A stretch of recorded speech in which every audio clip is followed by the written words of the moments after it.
The South African President Cyril Ramaphosa has said that Pretoria will continue to engage with the United States to correct what he describes as the mischaracterization.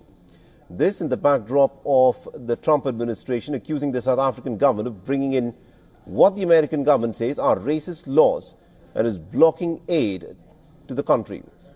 After the Trump administration said that he believed that Pretoria was doing quote-unquote some really bad things to certain people. Now, President Ramaphosa is making a bid to clear the air. Ramaphosa told the parliament that he will be focused on setting things straight with the Trump administration and will rebuild the broken bridges. We will continue to engage the United States of America and other stakeholders to correct this mischaracterization and to ensure that we restore ties between our two countries. A lot of work is underway through various channels to ensure that the relationship is restored. And I'm confident that all the efforts that we're putting in place, both diplomatic, political, and otherwise, will bear fruit.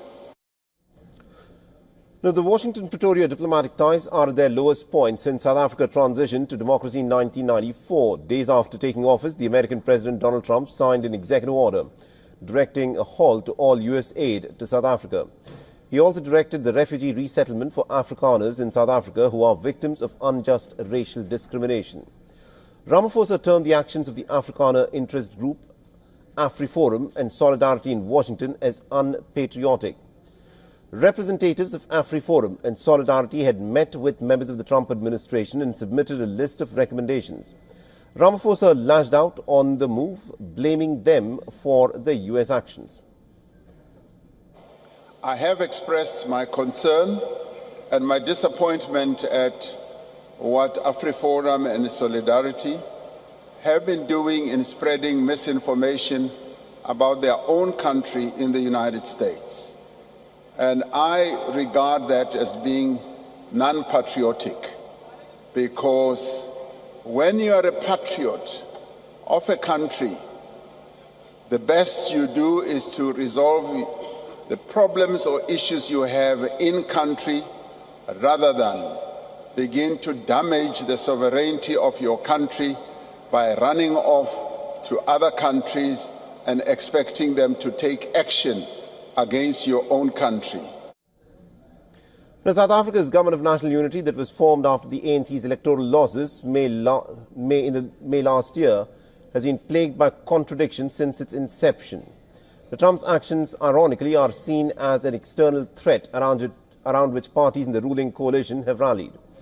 Geopolitical watchers have said that a permanent deterioration in the US-South Africa relations could accelerate South Africa's pivot towards alternative power centers like China. And our correspondent Calden Ongwu has sent us this report from Johannesburg in South Africa. Listen in. A contentious land law that allows South Africa's government to expropriate land without compensation in some cases has angered the United States, triggering aid cuts by Washington and also offering U.S. citizenship to South Africa's white Afrikaner farmers. Many fear that Pretoria could now potentially lose AGOA trade as relations between the two countries deteriorate. South Africa is the largest beneficiary of the African Growth and Opportunity Act, which is the AGOA, a U.S. trade agreement that provides preferential duty-free access to U.S. markets for eligible sub-Saharan African nations. Some U.S. lawmakers want those benefits withdrawn from South Africa. Ramaphosa has said that AGOA is a two-way process and both U.S. and South Africa benefit from each other. Ramaphosa also said that South Africa was looking to open up more market space for South African goods in the Middle East and the Far East. This is Calden Ongwu from Johannesburg, South Africa for WION World is One. For all the latest news, download the WION app and subscribe to our YouTube channel.